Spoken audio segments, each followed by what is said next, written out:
The afternoon had the color of soft clay when the lock clicked on me from the inside. I had 2 bags in my hands and a small plant under my arm, and the porch boards carried a heat that made the soles of my shoes whisper. The sound of the bolt carried a message that my body translated before my mind could. You are outside. This house has decided to forget your name. Through the glass, I could see the outline of my husband's mother moving down the hall with the certainty of someone who never doubts her plot. Her name is Candace. She has a talent for collecting rules that benefit her and then calling them tradition. The handle cooled in my palm, and I set the plant down because a plant should never pay for a family lesson. I am Lila Nguyen. I have been married to Evan for 3 years, and I have been polite to his family for slightly longer. I work as an operations manager for a co-working company where people lease desks and hope that ambient ambition will rub off on their ideas. Order is my craft. I tidy chaos for a living. I was not ready for chaos to move into my home as if it had a lease signed by someone I once trusted. Candace opened the door a crack and announced that a family vote had been taken and that I would be staying with my parents for a while. She said the words in a tone that suggested she was granting a favor. Her son Evan stood behind her with a face that could not decide on which emotion to rent for the evening. His older brother Mark leaned against the frame at the end of the hallway, the way a man leans when he wants his posture to do his talking for him. He had a new watch on his wrist. He tilted it so Light could love it. My parents were gone. Cancer took them in a season that still smells like antiseptic and ginger tea. They left me money that I did not put on billboards, $1 million. It sat in a brokerage account under a trust that a local attorney had created with my parents years before. The money was quiet. It had a job that made sense. It protected my future from people who confuse power with care. I had not mentioned the trust to Evan family because I had believed that a marriage is not a pitch meeting and that privacy is not a sin. I kept living in an ordinary way. I worked. I paid the mortgage from our joint account. I brought food to holidays. I said, "Excuse me and thank you," and stayed out of the way of Candace designs.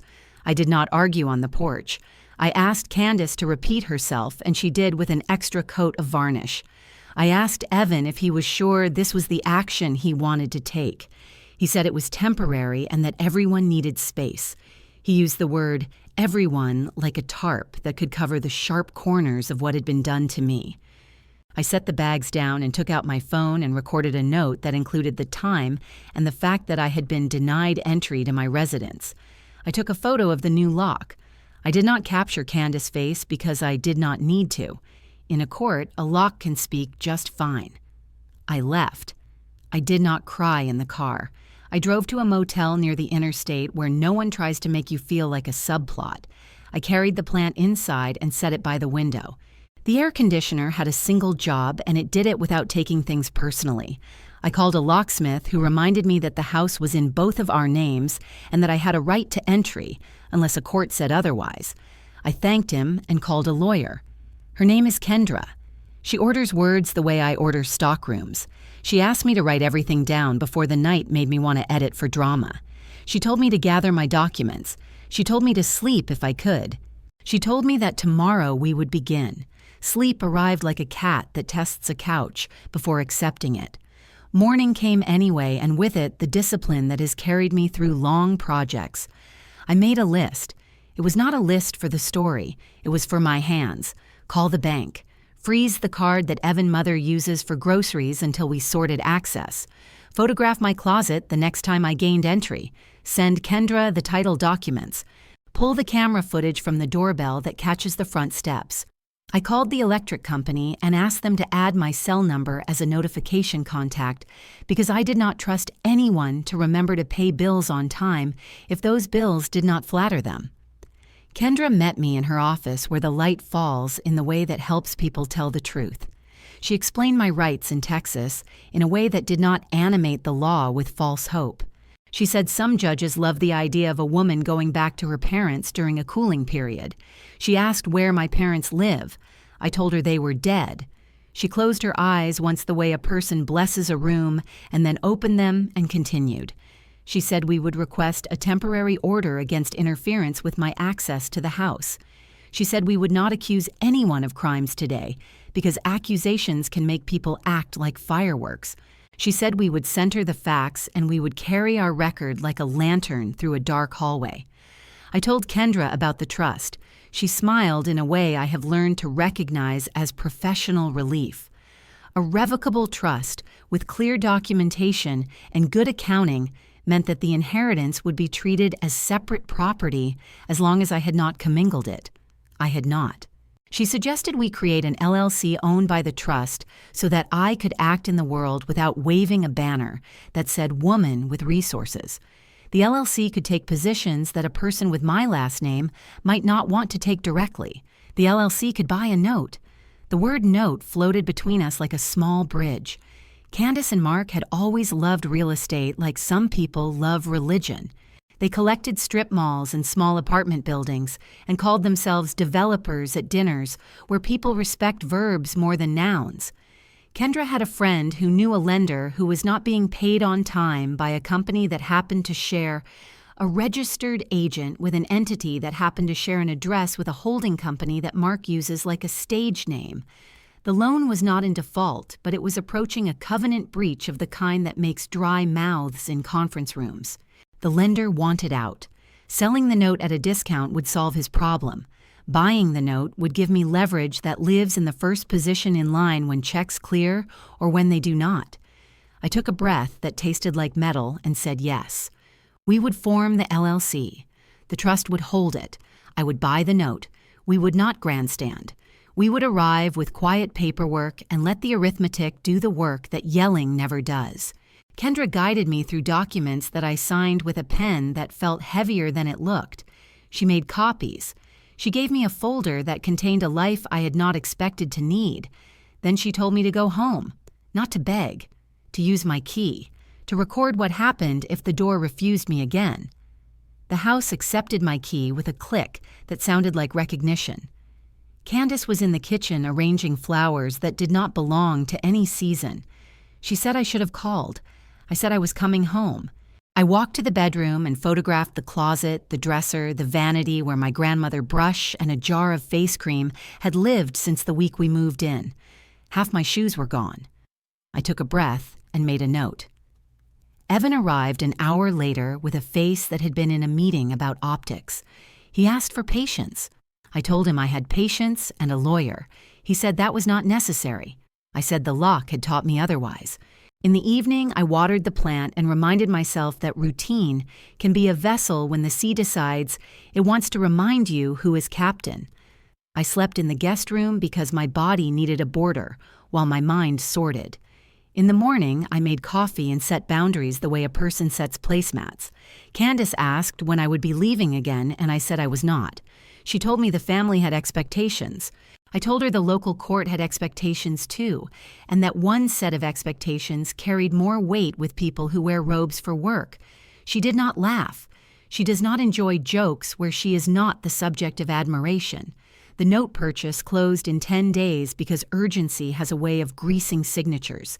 The lender shook Kendra's hand and told her she was a poet of deals. I did not understand the compliment and did not need to. The LLC, which bore a name plain enough to be boring, now owned the debt secured by a small mixed-use building that Candace likes to call our cornerstone. The building lived near a street I have always thought of as a map of what people want from each other. Coffee next to beauty, next to brunch, next to bargains. The tenants paid on time. The owners had drawn cash out for a vanity project, and now the math was frowning. The note purchase did not give me the building. It gave me the right to sit in the first chair when the music stops. It gave me a conversation that would not begin with please. Kendra sent a letter to Candace and Mark that laid out 2 options like cutlery: cure the breach by a date certain with wire confirmation, or sit down with us to restructure on new terms. The new terms would include a personal guarantee from Mark that had real teeth and a provision that would forbid any attempt to interfere with my housing again. It would also include rules for behavior that would make the next holidays less like a seminar in humiliation. If they refused, we would begin a process that would end with me owning the building at a number that would make Candace quiet for the first time anyone remembered. They called for a meeting. It took place in a conference room with a view of a parking lot because the expensive rooms were booked. Candace wore a jacket that announced her importance in a language that only she still speaks. Mark brought a binder and a man from his office who passed as counsel if you squinted. Evan sat with his hands pressed together like a person asking for rain. Kendra laid out the documents. She spoke about payment schedules and cross-default clauses and the way this note does not enjoy being neglected. Candace objected to the tone. Kendra did not change tones. I sat and said little.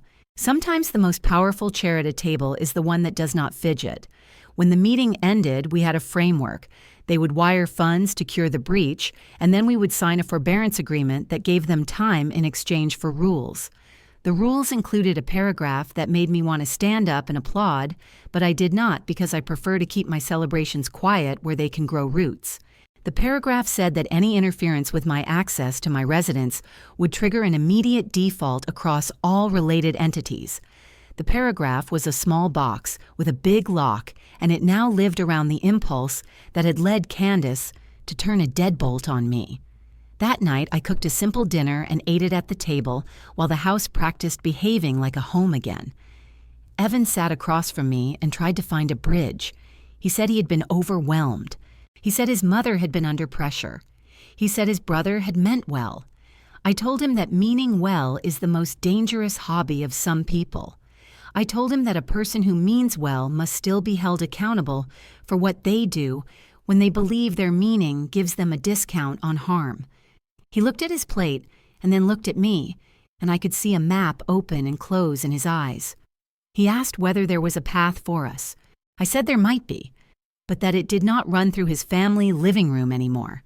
We began therapy, not to fix the past, but to learn whether we had enough days ahead that were worth sweeping. The therapist asked about the lock. She asked about Evan's childhood. She asked about my parents and their quiet money and what it means to grow up in a house where care had a budget and the budget was not the point.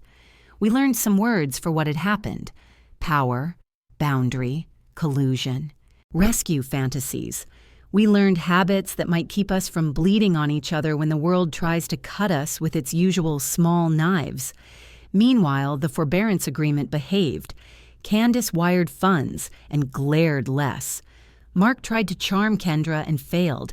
The tenants kept paying because tenants admire buildings that do not try to make their rent into a mood. I visited the coffee shop under the building once and ordered something I could pronounce. I did not tell the barista that my LLC could decide her landlord future if certain people forgot their calendar reminders. I tipped well. I left. It felt like walking through a movie where the music knows a secret about the next scene. The holidays crept up like they do every year, pretending to be surprised by their own arrival. Candace asked about plans. I sent a message with dates and times that would work for me and for Evan, and for the version of family that does not involve traps. She replied with a compromise that was not a compromise so much as a list of demands that had learned to smile. I declined politely and invited them to our house for one afternoon with clear start and end times. She accepted in a tone that carried a promise to try to make me prove I belonged in my own kitchen. I prepared anyway. I set the table and baked cookies and brewed coffee that tasted like grown-up life done without an audience. They arrived and brought a box of ornaments from Evan's childhood.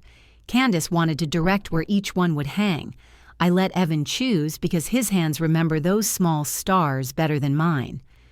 Mark wandered and looked at the books and made a casual comment about my job. He called it cute in a way that tried to rearrange the furniture in my mind. I smiled and asked if he needed more coffee. The afternoon passed without incident because the rules made incidents expensive. Sometimes the way to make a person behave is to invoice their impulses. A few weeks later, Kendra forwarded an email that made a sound like a hinge being oiled. It was from a compliance officer at a bank that handled 2 of Mark entities. He had received notice of our forbearance agreement and wanted to confirm that any cross-default language would not interfere with their collateral. Kendra wrote back with a paragraph that was a master class in saying little while making the other side imagine a lot. I printed the exchange and put it in a folder marked with a date and a single word: leverage. Spring arrived with the smell of rain rehearsing for a larger performance. Evan and I kept going to therapy. Some sessions felt like progress. Some felt like cleaning a room whose mess had learned to hide behind doors. I kept working. I kept the books for the trust and the LLC with the diligence of a person who has seen what happens when the past starts charging interest on your future. I visited my parents' graves and told them about the plant that had survived the motel window and about the building that did not know it was part of a lesson in family economics. I told them I was using their gift the way they hoped I would, to stay kind without becoming a victim, to stay generous without loaning people my spine. Then came the day when the coffee shop called to say water was in the ceiling. Mark had deferred a roof repair to pay for a campaign of appearances that had done him no measurable good. Kendra and I met with him and his counsel, and we went over the maintenance reserves with the patience of a teacher trying to lead a stubborn student to arithmetic. The reserves were low because choices had been made. We agreed to release a small amount under the note to address the leak with a contractor we approved. We also slipped in an amendment that required monthly photos of common areas and a line item report. It felt oddly domestic to ask a grown man to send photos of a hallway so that I could verify that light bulbs were being honored with the energy they deserve. The photos arrived. The bulbs glowed. The roof stopped making weather indoors. Summer brought a family wedding that tried to sell itself as a ceasefire. Candace wanted me to wear a dress she had picked. I selected my own. At the reception, a cousin with a mouth like a rumor tried to corner me. She wanted the story. I gave her the official version. There had been a misunderstanding. It had been resolved through documents. The cousin looked disappointed that the plot did not include scenes that involved smashed plates. She said she had always imagined me as the dramatic type. I told her I imagined myself as the type who reads agreements closely. She wandered off to find someone who would give her heat instead of light. By the end of the summer, the forbearance period was ending. Candace and Mark met the terms, and we signed a new schedule that respected the math. The building stabilized, the tenants renewed, the bank quieted. The paragraph about my house remained in force. It felt like a spell that no longer required an incantation because everyone had memorized the cost of breaking it. I did not gloat. I bought new towels and a kettle that sings at the pitch my mornings prefer. I planted herbs in the backyard and learned which ones forgive neglect and which ones lecture you by dying. Evan and I made a choice in the fall. We would stay married and we would move to a house a few miles away that had never met a key that wanted to exclude me. We would rent out the current house and split the proceeds into 2 accounts that follow rules we wrote during a calm afternoon without deadlines. Candace asked if she could help us pack. I told her she could bring 1 box of ornaments to the new place when the season returned. She said that seemed sparse. I said sparse is how trust grows at first in a new garden. On the day we moved, Mark arrived with a truck and tried to act like a hero. I let him carry the heavy dresser because I'm practical. Evan and I set up the bed and the kitchen and the room where I will work on quiet mornings while the city warms itself by yawning. When the last box was empty, I sat on the floor and understood what my parents had wanted me to have when they structured their love as a number tied to papers. They wanted me to have a choice about who could set the terms of my safety. They wanted me to be able to say no to a lock that closed without my consent. They wanted me to write my life in sentences that did not apologize for being precise. I visit the old house sometimes to meet the tenants and to confirm that the place remembers how to be a good host. I walk through the rooms and listen. Houses have a way of speaking if you have learned the language. The old house no longer tells the story of a door closing on me. It tells the story of a woman who learned to let paperwork do some of her anger so that her heart could do other tasks like keep time and notice light. The new house tells the story of breakfasts made by 2 people who do not have to ask permission to be kind to each other. Candace visits under the rules. She calls first. She asks permission to bring a dish. She washes her cup and thanks me for the tea. Sometimes her eyes flicker with the memory of her old empire.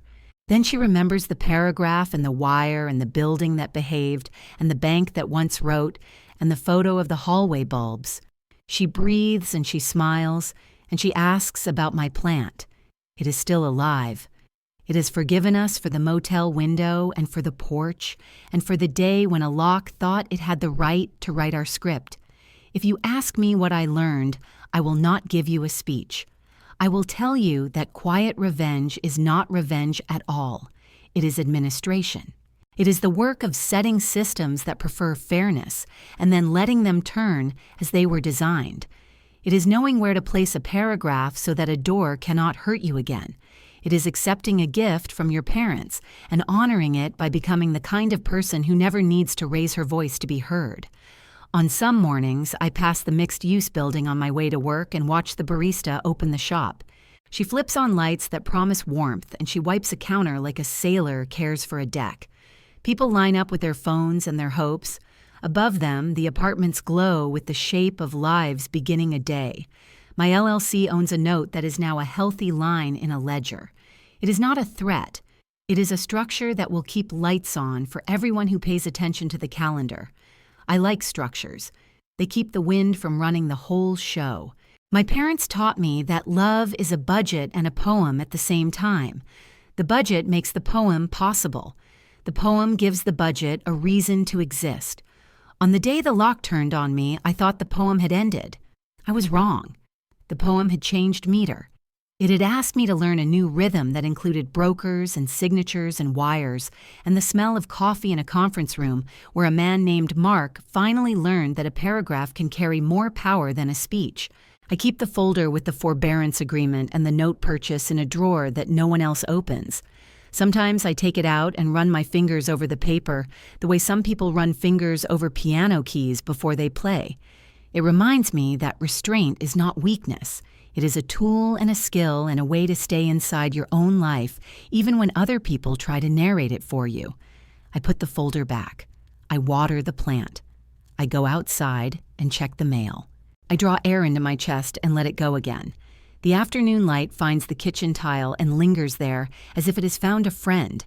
The weeks after the note purchase felt like walking along a ridge trail where the drop on either side is real, but the path is clear if you watch your feet.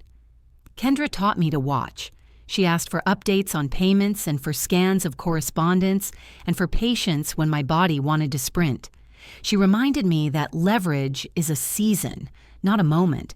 If you harvest it too early, you lose half the yield. If you harvest it too late, it rots and embarrasses you. I learned to separate my evenings into two kinds, evenings for logistics and evenings for recovery. On logistics nights, I reconciled statements and sent short emails that stored facts without adjectives. On recovery nights, I cooked recipes that knew the difference between tenderness and mush. I walked the block while the stew simmered. I called a friend who tells the truth without narrating my life for me. I slept as if sleep were a job I had finally been trained for. Evan tried to be helpful in the currency he understood. He fixed a broken outlet. He replaced a hinge that had been complaining for months. He offered to call his mother, and I told him he could if he wanted, but that my safety would not be negotiated in phone calls I did not attend. He nodded and then surprised me by writing down what I had just said on a card he placed on the fridge. He called it the rule of observable kindness. At work, my team shipped a new capacity planner that made resource requests line up with reality in a way that saved us from the usual monthly drama. I delighted in how the chart finally told the truth without needing a meeting to translate it. A junior colleague asked how I stay calm. I told her that calm is not free. You pay in the morning with lists and at night with sleep. She laughed and said she would try the cheaper version first. I wished her luck. One evening, Candace dropped off a casserole without coming inside. She left a note that said, "This is not an apology, but it is an attempt at dinner." I ate it and wrote a short message that said, "Thank you for the food." I did not discuss anything else. Not every act needs to be placed in a curriculum. Some simply keep a kitchen from hosting a pity party. Mark began sending the hallway photos as required. At first, they were sloppy. A bulb was out in one frame. A trash bin had rebelled in another. Kendra sent a reply that asked for retakes with timestamps visible. The next month, the photos improved. The bins saluted. The bulbs glowed. Accountability has a way of making even stubborn hallways behave. I visited the lender who had sold us the note and asked what warning signs I should watch for in the future. He told me that the first sign is often silence. When payments get quiet, people are composing explanations. He said the second sign is last-minute wires that arrive with nerves. He said the third is a sudden need for you to appreciate how hard they have it. I wrote these in my notebook like a student who cares about passing the class. The doorbell camera had become part of our life in a way that felt both reassuring and sad. It recorded deliveries and birds, and the occasional neighbor who forgot their key and tried ours by mistake. It also recorded the night when Mark stood on the porch with a set of keys and then turned away because he remembered the paragraph. I saved that clip. I did not show it to anyone. Some victories fit best in the pocket of a quiet jacket. Therapy sessions gave us a new practice. When a conversation began to tilt into old gravity, one of us would call a brief recess. The rule was simple. Sit in silence for 30 breaths. Do not rehearse your speech. Do not count the sins of the other. Return when your chest has learned to be a rib cage again and not a drum. This practice saved several evenings from becoming exhibits. One afternoon, I walked through the mixed-use building with the property manager. She explained rent cycles and how trash rooms reveal more than you want to know about your tenants. We stood in the stairwell and listened to the building settle. Concrete has a voice. It says, "I will hold you if you respect my joints." I thanked her for her work and sent a small bonus with a note that said, "Thank you for keeping gravity honest." My inheritance account felt less like a number and more like a set of tools. We kept it separate as the law prefers. The trust held the LLC.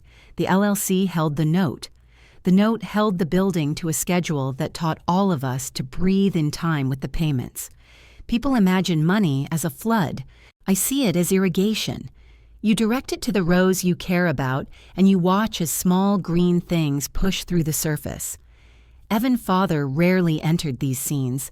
He is a quiet man who learned long ago that an argument with Candace is an unpaid internship in futility.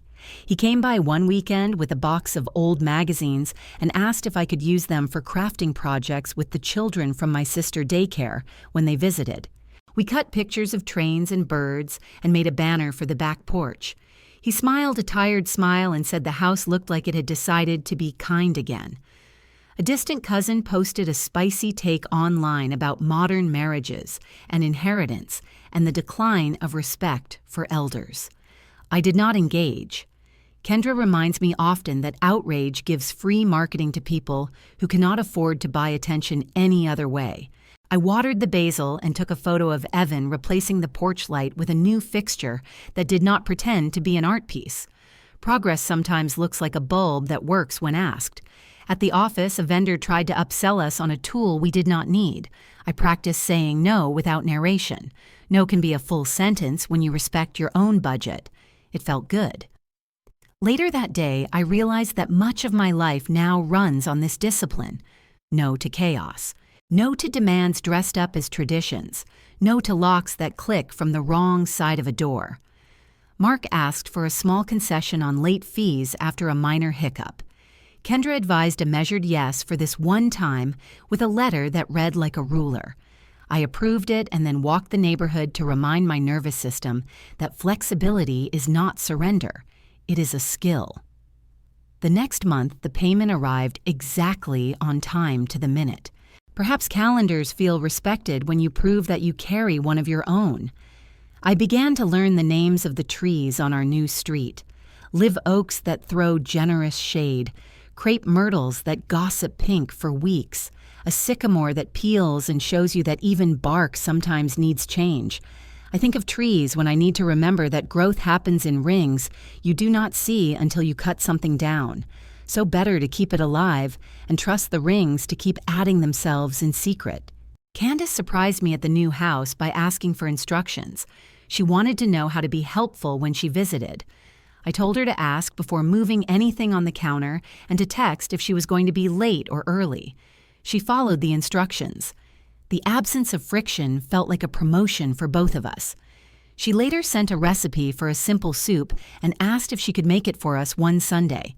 I said yes. She brought it in a pot that remembered a kinder decade. During a routine inspection at the building, the manager found a tenant painting a wall without permission. Years ago, I might have wanted to enforce a fine with full ceremony. Instead, we agreed on a professional repaint and a small fee spread over 2 months. The tenant thanked us and paid on time. I walked out into the afternoon sun and thought about the difference between dominance and leadership. One is expensive, the other multiplies. I discovered that the plant from the porch has a name I had never bothered to learn: snake plant. It survives neglect and cleans the air and stands like a quiet guard next to whatever door you ask it to watch. The symbolism was almost too neat. I smiled anyway. I bought 2 more and placed them near the back door and at the foot of the stairs. The house seemed to stand taller with them on duty. A letter arrived from the compliance officer again, this time to thank us for the improved reporting from Mark team. I forwarded it to Kendra with a note of appreciation. She replied with a small line that said, "Order begets order." I wrote that down on a card by the sink. The sink is where I think best. Water helps words behave. Evan and I took a weekend trip to a nearby lake as a test. Could we enjoy each other without the background noise of his family? We could. We rented a small boat and drifted in circles that felt intentional rather than lost. We returned sun-tired and soft-spoken. The next day, we handled bills and laundry without resentment. I counted that as proof.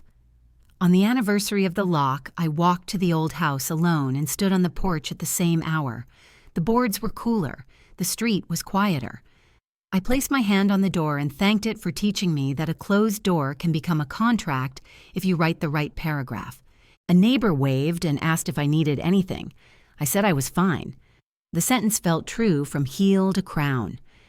Kendra invited me to speak to a small group of young women about financial boundaries in marriage.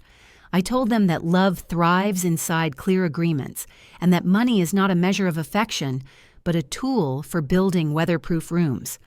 I told them about trusts and separate property and the subtle ways that control can put on the suit of tradition. They nodded with the eyes of people who have seen small storms and want better roofs. Later that month, Candace asked to bring over a box of photos for Evan to sort. I agreed and watched as she sat on the couch and allowed memories to arrive without trying to narrate over them. She handed me one of Evan as a boy holding a toy hammer and told me that he used to fix broken chairs in his play kitchen. I told her he had replaced a hinge last week. Her eyes softened. We sat in silence that felt like soil around a new plant. I also learned to forgive myself for not seeing the lock moment coming. People like me build systems that prevent surprise. We trick ourselves into thinking that good planning can outvote human impulse. It cannot. It only gives you tools for the aftermath. I now see planning as a kindness I can offer my future self, rather than a shield I demand my present self hide behind. When the renewal cycle came around for the tenants, the coffee shop asked for a small rent abatement to upgrade equipment. The numbers made sense. We approved a partial credit in exchange for a longer term and a clause about early morning noise that would help the upstairs neighbors. The barista began opening 5 minutes earlier and greeted customers with a smile that felt earned. The stairs smelled like cinnamon for a week. I kept a small ledger of kindness, and it balanced more often than it used to. The entries were simple: a door held for a stranger, a call returned on time, a bill paid without drama. These do not trend anywhere, and yet they build a life that is not embarrassed of its own records. Some mornings I make rice and fry an egg and feel as if I have won a quiet lottery. The pan listens. The food forgives. The coffee knows my name. I thank the small gods of routine and move on with a posture that says, "Try me, but do not assume I am asleep." I learned that anger loves speed while dignity loves pacing. When I slowed down, the choices became clearer. When I rushed, I tripped over narratives that other people were eager to hand me. I now keep a speed limit in my head for conflict, and I honor it even when the road looks empty. Our new block held a yard sale, and I bought a lamp that had been witness to a family in another season. I cleaned it and placed it by the couch. It lit the room with a patience that reminded me of my parents. I hope to age like that lamp, steady and useful and quietly elegant. On cold nights, I add a blanket to the couch and think about the motel where the plant had to learn faith. I remember the hum of the air unit and the smell of the detergent.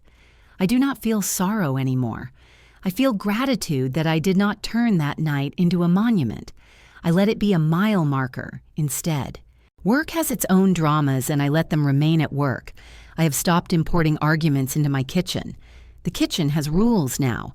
It is for feeding bodies and speaking facts. Emotions are welcome, provided they wash their hands. I write letters to my parents sometimes and do not mail them. I tell them about the sky and the building and the way Evan is learning to stand up without making anyone else smaller. I tell them I am learning to take up space without making anyone else vanish. I sign each note with a promise to keep their money honest. When the wind comes off the prairie, it makes the trees along our street bow in a way that looks like respect. I bow back with a sweep of the broom on the porch. The broom has become a sermon. Clear small messes. Leave room for footsteps. I have started to repair things I might once have replaced. A loose knob, a frayed cable, a table leg that complains. Fixing things is a kind of apology to the future. It says I will not hand you a pile of avoidable nonsense. I plan meals on Sundays and leave gaps for grace. Grace fills gaps better than pasta. Evan laughs when I say that, and then he does the dishes in a way that counts as both apology for old reflexes and a promise for new ones. I kept a small ledger of kindness, and it balanced more often than it used to. The entries were simple. A door held for a stranger. A call returned on time. A bill paid without drama. These do not trend anywhere, and yet they build a life that is not embarrassed of its own records. Some mornings I make rice and fry an egg and feel as if I have won a quiet lottery. The pan listens. The food forgives. The coffee knows my name. I thank the small gods of routine and move on with a posture that says, "Try me." But do not assume I am asleep. I learned that anger loves speed, while dignity loves pacing. When I slowed down, the choices became clearer. When I rushed, I tripped over narratives that other people were eager to hand me. I now keep a speed limit in my head for conflict, and I honor it even when the road looks empty. Our new block held a yard sale, and I bought a lamp that had been witness to a family in another season. I cleaned it and placed it by the couch. It lit the room with a patience that reminded me of my parents. I hope to age like that lamp, steady and useful and quietly elegant. On cold nights, I add a blanket to the couch and think about the motel where the plant had to learn faith. I remember the hum of the air unit and the smell of the detergent. I do not feel sorrow anymore. I feel gratitude that I did not turn that night into a monument. I let it be a mile marker instead. Work has its own dramas, and I let them remain at work. I have stopped importing arguments into my kitchen. The kitchen has rules now. It is for feeding bodies and speaking facts. Emotions are welcome, provided they wash their hands. I write letters to my parents sometimes and do not mail them. I tell them about the sky and the building and the way Evan is learning to stand up without making anyone else smaller. I tell them I am learning to take up space without making anyone else vanish. I sign each note with a promise to keep their money honest.